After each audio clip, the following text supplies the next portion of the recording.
안녕하세요 여러분, 성공합시다. 여러분 그런 생각 안 해보셨나요? 나는 왜 만들어졌지? 나는 어떻게 만들어졌지? 궁금하시죠? 오늘 본문에 딱 그 내용을 알려주고 계신데요. 기대하는 마음으로 한번 들어가 보도록 할게요. 자, 우리는 지난 시간에 첫째 날부터 셋째 날까지의 창조를 정리했어요. 하나님은 공허, 혼돈, 흑암 가운데 있던 땅을 정리하셔서 공간과 큰 틀을 만들어 주셨죠. 낮과 밤, 창공 아래 물과 윗물, 그리고 바다와 육지를 만드셨어요. 이제 오늘 볼 넷째 날부터 여섯째 날까지는 그 공간을 채우시고 생명력을 부여하고 계세요.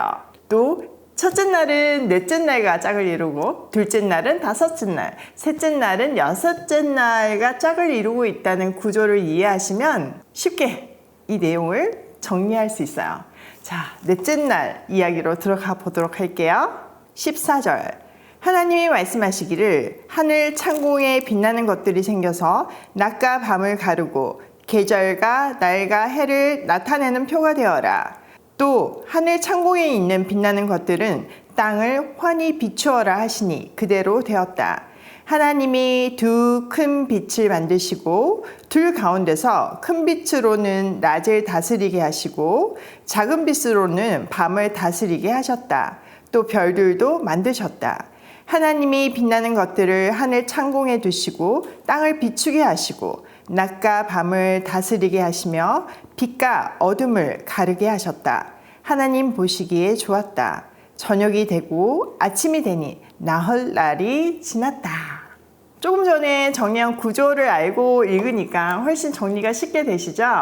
하나님은 창공에 광명체를 두시고 낮과 밤, 계절과 날과 해를 나타내는 표가 되게 하셨어요. 자, 넷째 날은 누구랑 짝꿍인가요? 네, 맞아요. 첫째 날과 짝꿍이잖아요.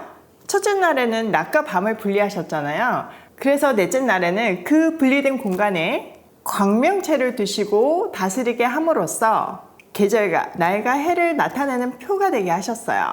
이 모든 것은 하나님이 말씀으로 창조하셨고 하나님 보시기에 너무나 좋았어요. 자, 다섯째 날 이야기로 들어가 볼게요. 하나님이 말씀하시기를 물은 생물을 번성하게 하고 새들은 땅 위 하늘 창공을 날아다녀라 하셨다. 하나님이 커다란 바다 짐승들과 물에 번성하는 움직이는 모든 생물을 그 종류대로 창조하시고 날개에 달린 모든 새를 그 종류대로 창조하셨다. 하나님 보시기에 좋았다. 자, 이제 그 종류대로가 그냥 평범하게 보이시지 않으시죠? 하나님 창조 때부터 이렇게 다양한 종류 그대로 진화가 아니라 처음부터 각각 다르게 창조하셨다는 것을 알려주고 계세요. 자, 22절. 하나님이 이것들에게 복을 베푸면서 말씀하시기를 생육하고 번성하여 여러 바닷물에 충만하여라. 새들도 땅에 번성하여라 하셨다. 저녁이 되고 아침이 되니 닷새 날이 지났다. 자, 다섯째 날은요, 둘째 날과 짝꿍이에요. 둘째 날에는요, 창공을 만드시고 창공 위에 물과 아래 물을 나누셨거든요. 다섯째 날에는 이 공간을 창공을 나르는 새들과 또 바다 생물들을 번성하게 하심으로 생명력 있게 하시고 충만하게 하셨어요. 이때도 중요한 것이 그 종류대로 다 창조하셨다는 거죠. 자, 이제는 여섯째 날 한번 볼게요. 24절. 하나님이 말씀하시기를 땅은 생물을 그 종류대로 내어라. 집짐승과 기어다니는 것과 들짐승을 그 종류대로 내어라 하시니 그대로 되었다. 하나님이 들짐승을 그 종류대로, 집짐승도 그 종류대로, 들에 사는 모든 길짐승도 그 종류대로 만드셨다. 하나님 보시기에 좋았다. 자, 셋째 날의 짝꿍인 여섯째 날에는요, 땅의 짐승을 그 종류대로 만드셔서 충만하게 하셨어요. 그리고 이 짐승들은요, 땅의 흙으로 만들어졌어요. 좀 기존에 있는 틀하고는 다르다는 것을 알 수 있죠. 자, 다음은 26절에서부터 28절인데요. 이거 아주 중요하거든요. 길을 쫑긋 세우고 한번 세세하게 보아요. 하나님이 말씀하시기를 우리가 우리 형상을 따라서 우리의 모양대로 사람을 만들자. 그리고 그가 바다의 고기와 공중의 새와 땅 위에 사는 온갖 들짐승과 땅 위를 기어다니는 모든 들짐승을 다스리게 하자 하시고 하나님이 당신의 형상대로 사람을 창조하셨으니 곧 하나님의 형상대로 사람을 창조하셨다. 하나님이 그들을 남자와 여자로 창조하셨다. 하나님이 그들에게 복을 베푸셨다. 하나님이 그들에게 말씀하시기를 생육하고 번성하여 땅에 충만하여라. 땅을 정복하여라. 바다의 고기와 공중의 새와 땅 위에서 살아 움직이는 모든 생물을 다스려라 하셨다. 하나님은요, 이렇게 사람을 창조하심으로 창조를 마무리하셨어요. 또 이전과는 다르게 사람은 하나님의 모양과 형상대로 지으셨죠. 그러니까 사람이 얼마나 특별한 존재인지를 알 수 있는 대목이에요. 하나님은 또 사람에게 복을 주셔서 생육하고 번성하고 땅에 충만하여서 땅을 정복하라고 하셨어요. 또 모든 짐승과 생물을 다스리라고 하셨죠.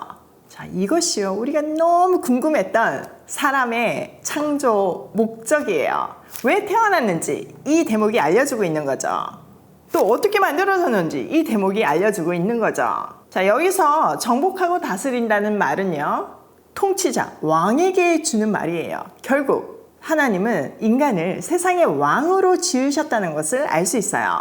이 부분은 너무나 중요하고 많은 의미들이 담겨 있기 때문에 지금 마지막 구절을 다 정리한 다음에 다시 돌아와서 살펴볼게요.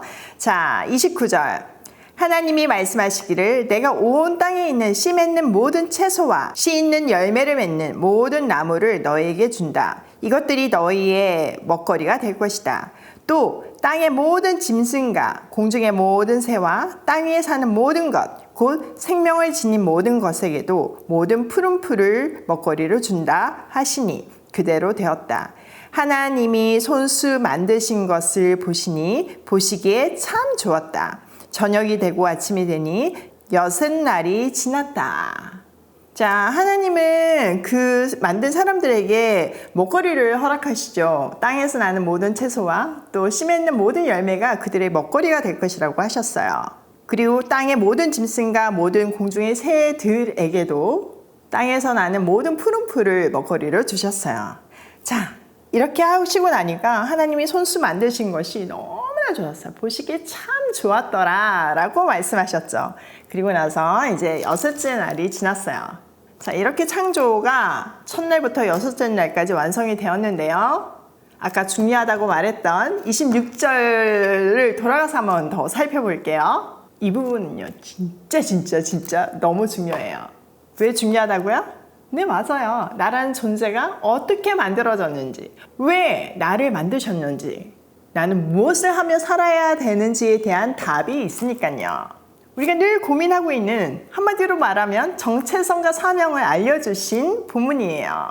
자, 먼저 하나님은요, 우리가 우리의 형상을 따라서 우리의 모양대로 사람을 만들자라고 하셨어요.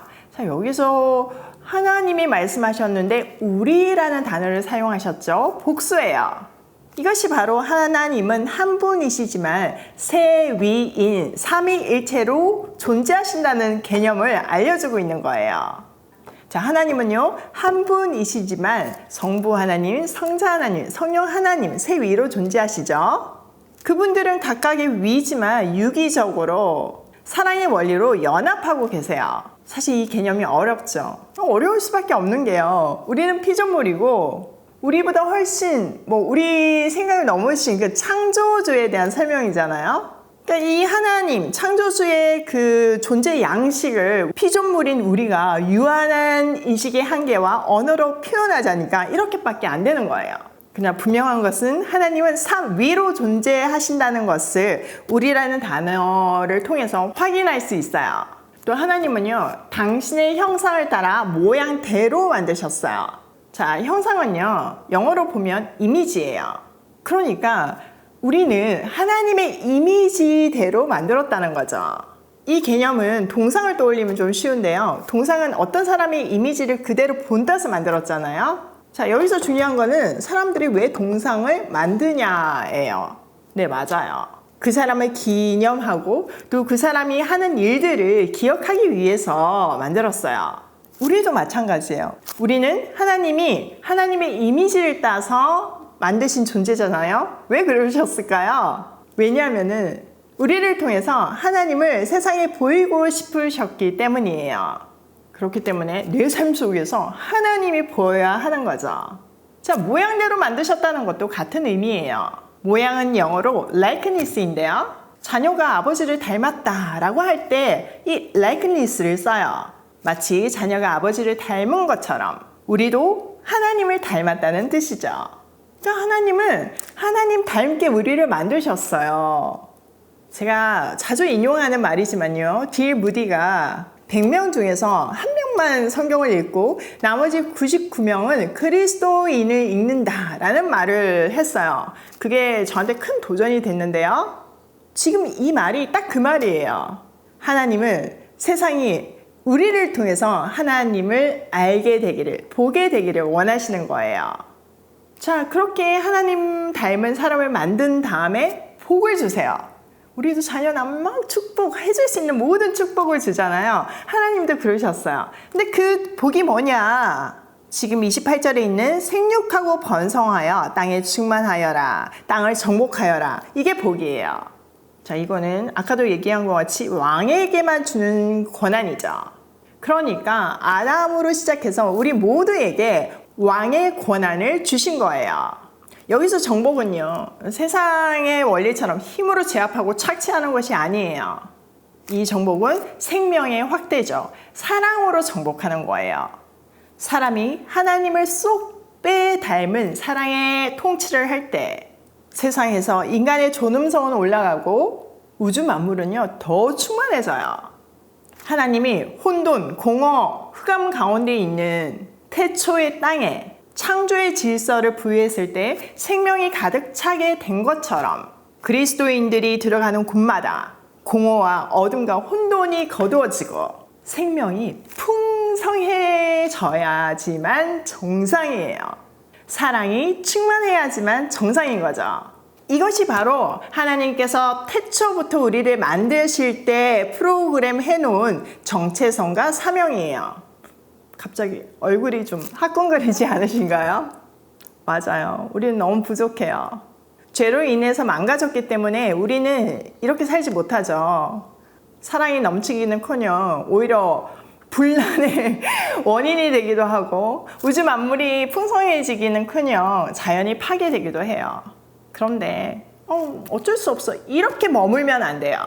다시 회복하는 방법을 알려주셨잖아요. 그래서 이 땅에 그리스도가 오셨잖아요. 우리는 그 그리스도의 형상을 회복해야 해요. 베드로 사도가 말씀하신 것처럼 우리는 택하신 족속이요 왕 같은 제사장이에요. 바울이 로마서에서 말한 것처럼 우리는 그리스도를 통해서 생명 안에서 왕노릇 할 것이에요. 성경의 마지막 장인 요한계시록 22장에서 말하는 것처럼 주님 다시 오실 때 우리의 왕권이 완전히 회복되어서 세세토록 왕노릇 할 것이에요. 그러니까 여러분, 잘못 가운데, 무기력 가운데, 공허 어둠 가운데 머물러 있지 마세요. 일어나세요. 빛을 발하세요. 여러분을 부르신 가정과 일터, 캠퍼스, 그 작은 어떤 공동체라도 그곳에서 빛을 발하며 생명으로 가득 채워보세요. 우리는 할 수 있어요. 왜냐하면 그렇게 지어진 존재이기 때문이죠. 자, 오늘 내용을 우리 삶에 한번 적용을 해보면요. 첫 번째, 하나님은 한 분이시지만 삼 위로 존재하신다. 이거 어떻게 확신한다고요? 네, 맞아요. 26절에 우리라는 단어로 확인할 수 있어요. 이 우리의 개념은 뒤에 조금 더 설명해 드릴게요. 두 번째, 나는 하나님의 형상을 따라 모양대로 만들어진 존재이다. 여러분, 우리는요, 나는요, 하나님을 닮은 존귀한 존재예요. 한 사람도 예외가 없어요. 그렇기 때문에 나의 일상을 통해서, 나를 통해서 하나님이 보여야 해요. 세 번째, 하나님은 우리에게 복을 주셨다. 자, 그 복은 뭐예요? 28절에 있는 생육하고 번성하고 땅에 충만하고 정복하는 거죠. 이것은 폭력으로 정복하는 것이 아니라 만왕의 왕의 자녀로서 참 왕이신 하나님의 자녀로서 우리를 부르신 삶의 자리에서 빛을 발하고 생명을 채우는 것이에요. 우리가 그 복을 누릴 때 이 땅에서도 천국을 누릴 수 있어요. 오늘도 나는 하나님을 닮았다는 것을 기억하며 있는 자리에서 빛을 발하며 생명으로 채우며 고고싱해요.